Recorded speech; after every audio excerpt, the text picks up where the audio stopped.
রমজান শুরু হবার আগেই সংযুক্ত আরব আমিরাতে চালু হয় হক আর লায়লা নামের এক বিশেষ আয়োজন।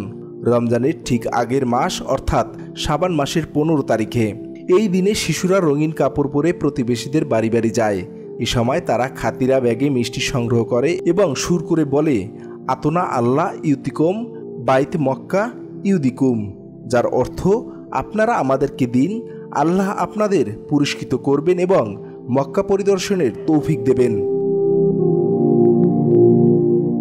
বছরের পর বছর ধরে ধর্মীয়ভাবে চর্চা করা হক আর লায়লা সংযুক্ত আরব আমিরাতে রমজান পালনের ঐতিহ্য হয়ে উঠেছে। এর মূল উদ্দেশ্য হল রমজানের গুরুত্ব সম্পর্কে সবার মধ্যে সচেতনতা ছড়িয়ে দেওয়া। সংযুক্ত আরব আমিরাতের মতো কুয়েতেও এটি পালন করা হয়, তবে তা হয় রমজানের মাঝামাঝি সময়ে 3 দিনের উদযাপন। এ সময় শিশুরা তাদের আশেপাশের বাড়ির দরজায় কড়া নাড়তে থাকে এবং মিষ্টি ও চকলেটের জন্য গান গায়। এই ঐতিহ্যটিকে গার্গিয়ান বলা হয়।